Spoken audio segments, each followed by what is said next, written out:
Bonjour, bienvenue dans cette vidéo où à mon habitude je ne vais pas dire la vérité, je vais simplement proposer mon témoignage sincère d'être humain. C'est une proposition dans cette vidéo, alors une proposition que j'ai déjà faite sur ma page Facebook, qui a reçu certaines, comment je peux dire, certaines critiques, certaines réactivités surtout, qui apparemment choque certaines personnes.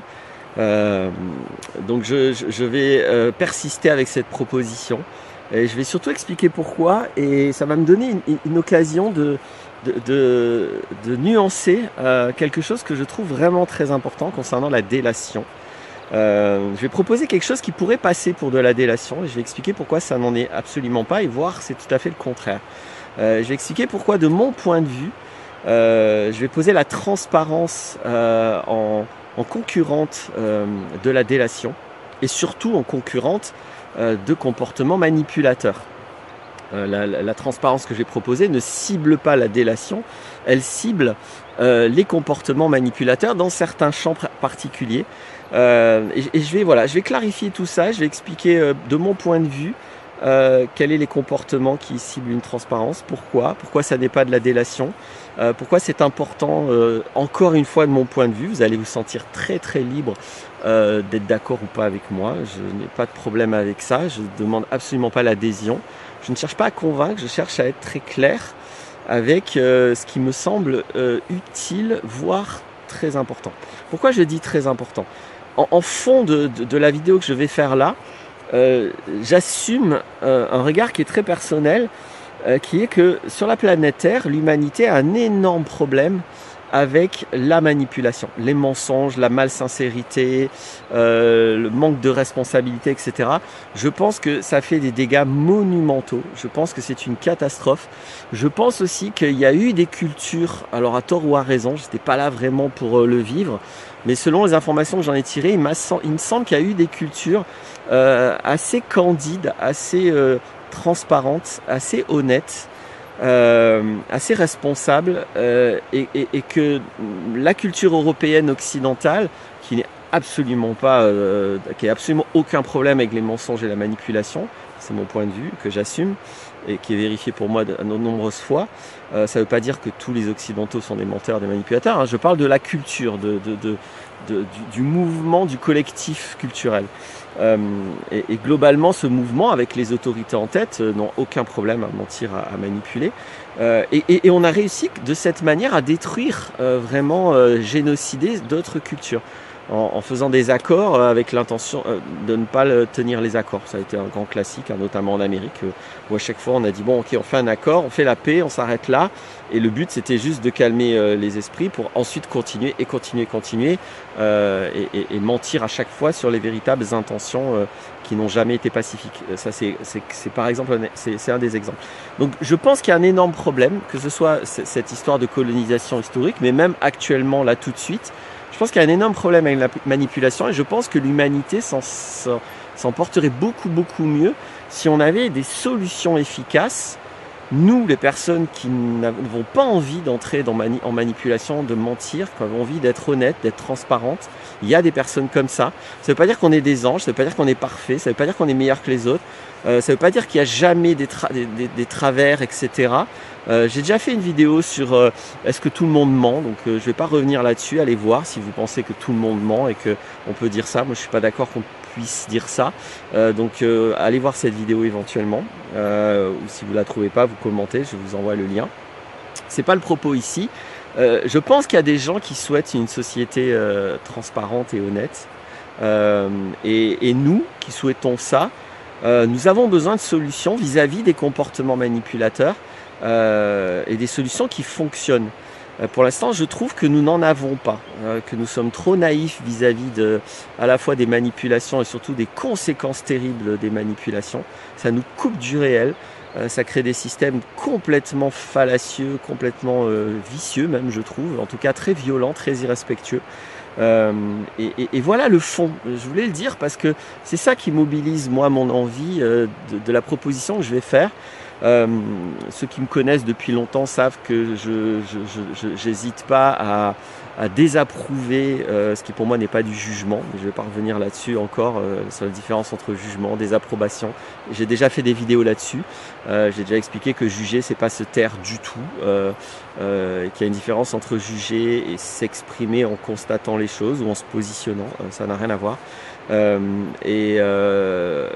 Donc j'assume de dénoncer, de désapprouver les manipulations, en général plutôt des autorités, parce que c'est elles qui ont le plus de conséquences, des systèmes, que ce soit commerciaux, financiers ou gouvernementaux.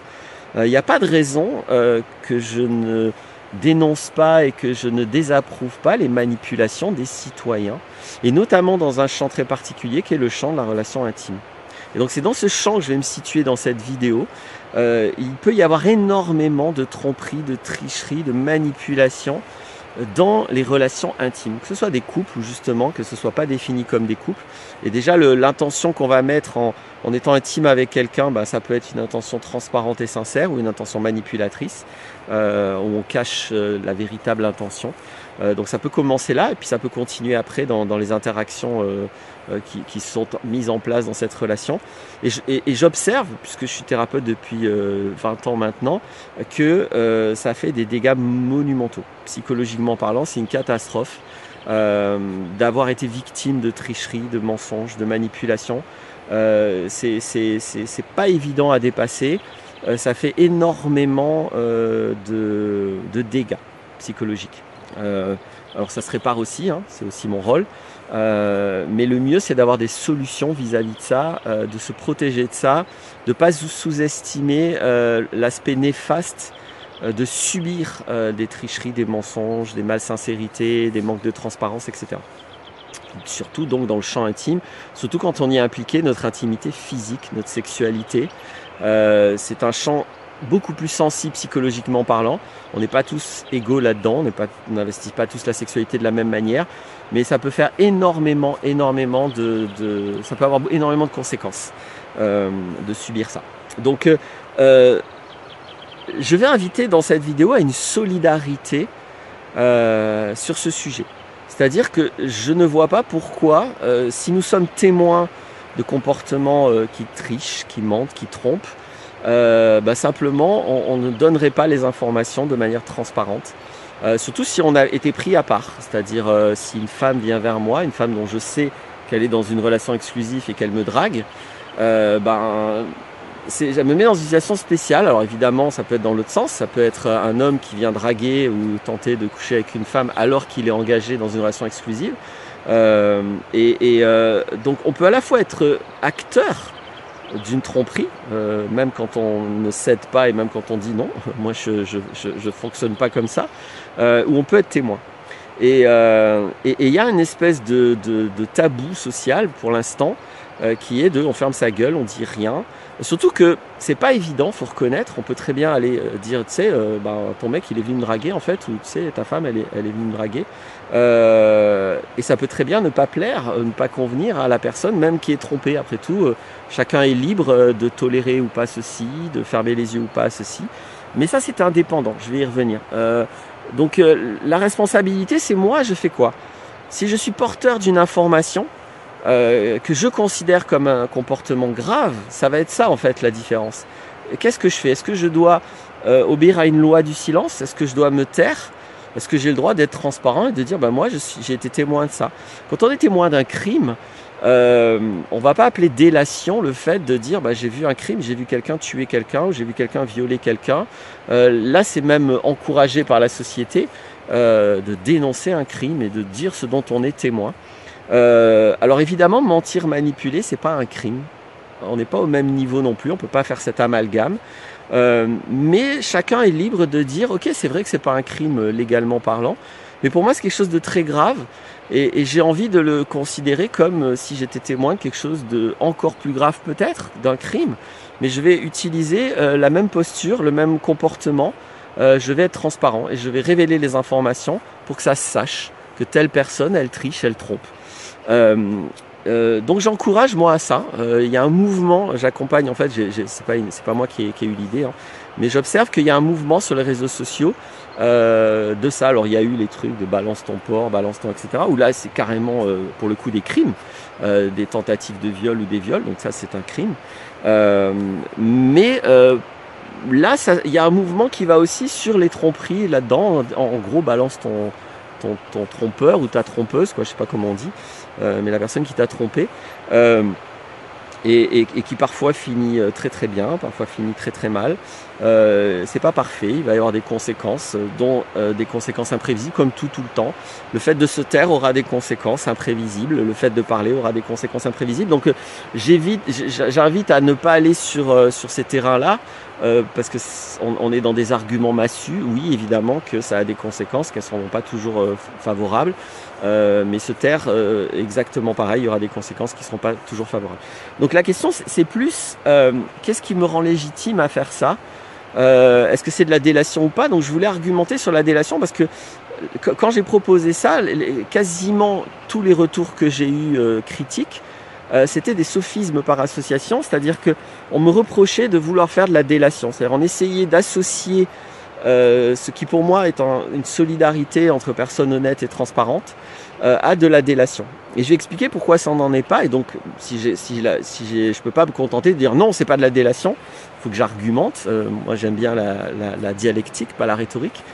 Donc, je pointe un sophisme, le sophisme par association, en disant non, c'est pas de la délation. Et je vais expliquer pourquoi. Premièrement, la délation se fait auprès d'une autorité. Ça se fait pas auprès des gens victimes de trahison ou auprès des citoyens. Donc ça c'est très très important. Quand on fait une délation, on va avoir une autorité et vous allez voir pourquoi on va avoir une autorité. Et donc là c'est tout le contraire. On comment je peux dire, on va pas balancer quelqu'un auprès d'une autorité. On va entre citoyens rester souverain et avoir une solution entre citoyens. Et ça pour moi c'est très important. C'est une solution souveraine. C'est pas la solution de la balance à l'école qui va aller voir le maître et qui va dire ah machin a fait ça. On n'est pas du tout là-dedans parce qu'on ne va pas consulter une autorité. Pourquoi c'est important? Parce que la délation est un comportement lâche qui va consister à vouloir nuire à quelqu'un, mais à même pas assumer de le faire. C'est-à-dire que je veux nuire à quelqu'un parce qu'il fait quelque chose qui me plaît pas ou quelque chose de mal, on s'en fout. Et donc je vais le dénoncer à une autorité qui va pouvoir lui nuire. Soit en lui imposant une sanction, soit carrément en l'agressant, voire en le tuant. Il y a des situations historiques où la délation a impliqué la mort des personnes qui ont été dénoncées. Donc c'est pas rien cette notion de sanction. Là, il ne s'agit pas de sanctionner la personne qui a trompé ou qui est trompée. Il s'agit pas de sanctionner la personne qui trompe, ou qui triche, ou qui ment, qui manipule. Il s'agit d'informer directement ou indirectement par le biais des réseaux sociaux la personne qui est manipulée. Ensuite, elle fait ce qu'elle veut. C'est pas le sujet. Le sujet, c'est pas d'intervenir dans la vie privée des gens, c'est de donner une information dont je suis le porteur. J'ai le droit de dire ce que j'ai vu, j'ai le droit de dire ce que j'ai même subi. C'est pas agréable pour moi d'être dragué par quelqu'un, soit qui en a rien à foutre de ma compagne, soit qui en a rien à foutre de sa compagne ou de son compagnon. Vous prenez tout dans tous les sens possibles. C'est pas quelque chose d'agréable à vivre quand on veut de la transparence et honnête. Donc j'ai pas envie d'être porteur de ça et de fermer ma gueule et d'être complice passif de ce genre de comportement. J'assume de dire voilà ce qui s'est passé. Après, les personnes font ce qu'ils veulent, ça ne me regarde plus. Donc on ne veut pas nuire à quelqu'un, on veut informer, on veut être transparent. Donc là encore, l'intention, le mouvement n'a absolument aucun rapport avec la délation, qui cherche à nuire et en plus de manière lâche. Troisième différence énorme, c'est que la délation va dénoncer un acte qui est désobéissant.